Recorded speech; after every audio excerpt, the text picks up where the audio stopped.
Like about 10 years ago, I went on a college trip to Tijuana, Mexico, because that's just what a good American college student would do. And the thing is, walking into Mexico from the US, they don't check anything. There's just a big revolving door. You walk right in. They don't even check your ID. It's easier to get into Mexico than a Costco. You just walk in. And that's it. But coming back was a totally different story. Coming back from Mexico to the US, there's no more revolving doors. Now it's a concrete windowless tunnel with guards with M16 machine guns. And I was super nervous being an immigrant and all. And my college buddy Ian next to me, he was like, Jimmy, don't worry, man. Just tell them you're American. They let you right through. I'm like, easy for you to say, Ian. Ian walks up, he gets through, no problem. I walk up, the first thing they ask me, they're like, sir, are you an American citizen? I was like, yes. But I forgot one very minor detail, that I wasn't. I was still an immigrant on a green card, and I wasn't a full-on citizen yet. Next thing you know, I was detained in this 10 by 10 box, and they started interrogating me. They're like, sir, why did you lie about your American citizenship? I was like, I'm so sorry. I'm drunk, and I really wasn't trying to lie. My friend in front of me told me to tell you I was American, so that's just what I did. It was a knee-jerk reaction. He was like, well, was he American? I was like, well, his name is Ian, so probably. And then the officer was like, sir, you do understand this is a very serious offense. We could deport you for this. I was like, deport me? I didn't even know that was an option. What was I gonna do back in Hong Kong? Restart my ping pong career? That ship has sailed, man. So I was like, sir, please don't deport me. I'm just a drunk, stupid college student. I'm every bit American. I can recite you every single Jay-Z lyric if you want me to. I'm in 3 fantasy football leagues. If that's not American, I don't know what is. And I got very lucky. This is what he said. He was like, look, kid, you got lucky. We're not gonna deport you today, okay? But just don't ever do that again, or we send you back to where you came from. And this motherfucker was Asian. I was like, where I came from? We came from the same place, dog. I think I saw you at my uncle's wedding 2 years ago. Why are you gonna throw me under the bus? That guy definitely watched The Great Wall many times. But that was a very sobering experience. I'd been in the country for 10 years at that point, but I still wasn't American. Nothing has changed.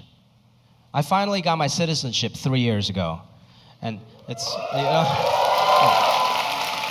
you don't have to clap. My point is nothing has changed. Still Asian. Just because I got a new passport, nobody in any part of the world is going to come up to me and be like, hey, look, there's an American. Holy shit, look at him. He looks just like Rocky Balboa. Oh, my God.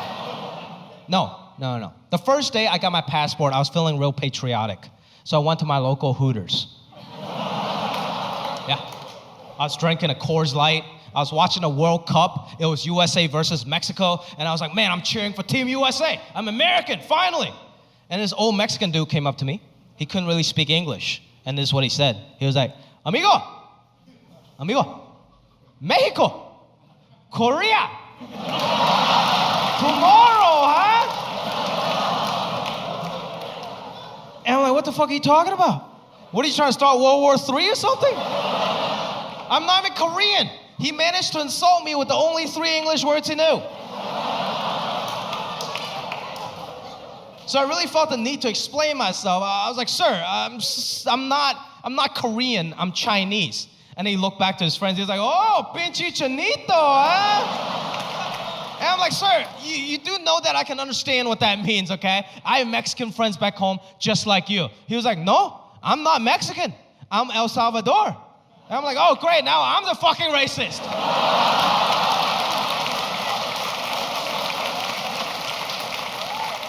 And if people was gonna assume that I don't speak English, that's fine. That's what I do now when I get pulled over by the cops. I just pretend I don't speak English. Haven't gotten a ticket in 5 years. Last time I got pulled over, the cop was knocking on my window. He's like, sir, you do understand you can't make a right turn here. It says right there in the sign you can't make a right turn. So I just looked up at him. I was like, oh. I don't know. I'm sorry, but the English is not very good, so I cannot read the sign.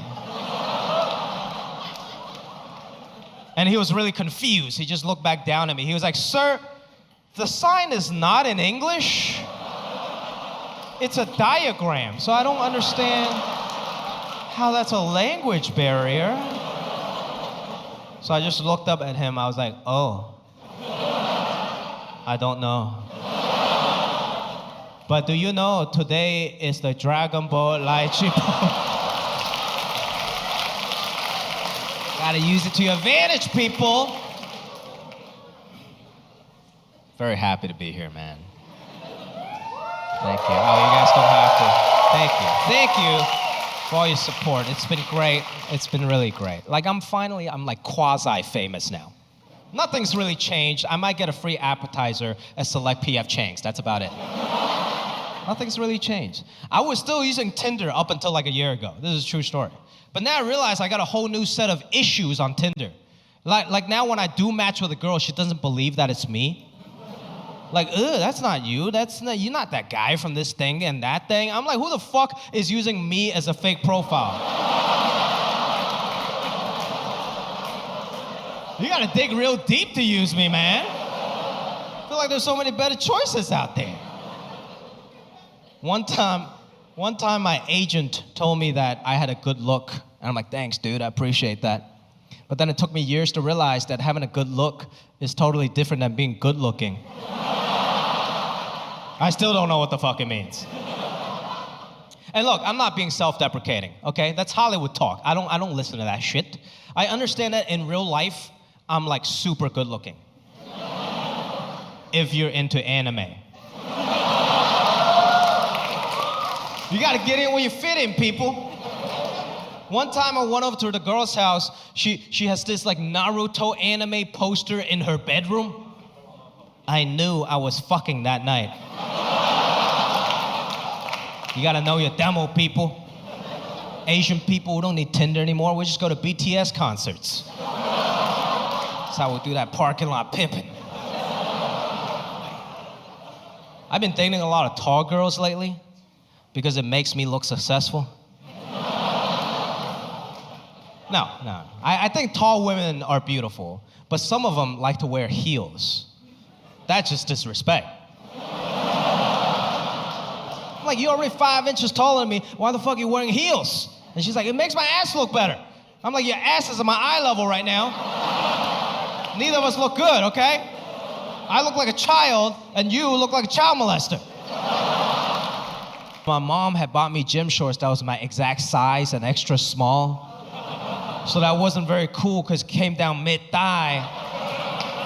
And apparently back in the day, that was called a John Stockton. And the same kid next to me, that bully next to me, he's like, hey, look at it. Hey, don't wear your pants like that. Pull your pants down, man.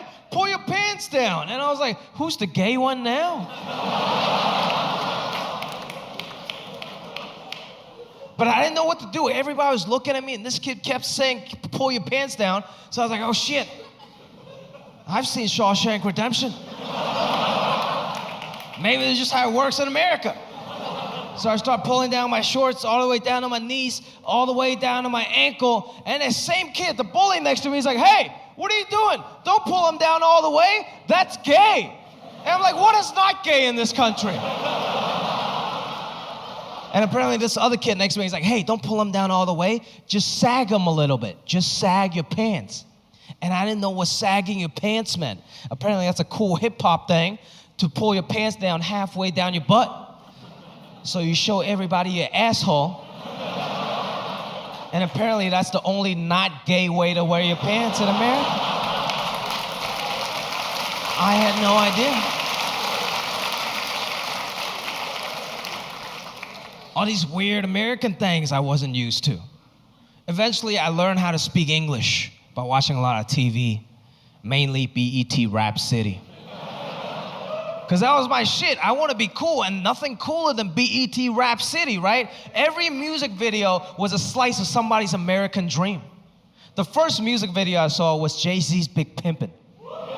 You guys remember that shit? Jay-Z's Big Pimpin' was the greatest music video of all time. It's Jay-Z and his boys on a yacht pouring champagne on this beautiful woman's face for like 4 minutes. I was like, this is America? It's amazing. That's all I wanted to do. Like before I even wanted to get into stand-up, that's all I wanted to do. I want to be a rapper. I want to be like Jay-Z and Big Pimpin'. So I started my own rap group in high school. It's a true story. It was me, my black friend Julian, and my other friend Yuji, who was half black and half Japanese. So we had perfectly 1.5 black dudes and 1.5 Asian dudes. And we called ourselves the Yellow Panthers. I know. I wish I was making this shit up, but I'm not. The Yellow Panthers was a real rap group. And we had a real rap song. It was called Underground Railroad Builder.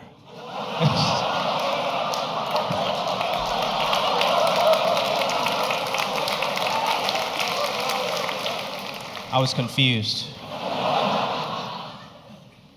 Eventually, I became a good Asian American, and I went to school to get an economics degree because that was the easiest degree that can still appease my Asian parents. But then after I graduated, I didn't want to do like econ or finance. So I went up to my dad. I was like, Dad, I don't want to do any of this. I want to go try and do stand-up. And he was like, what's a stand-up? You mean like a talk show? I was like, yeah, sure, talk show, whatever you want to call it, okay? But I want to go pursue my dreams. And he was like, no. Pursuing your dreams, how you become homeless. I was like, no, Dad, things are different now. We're in America, okay? In America, we're supposed to do what we love. He was like, no. Everyone does what they hate for money and use the money to do what they love.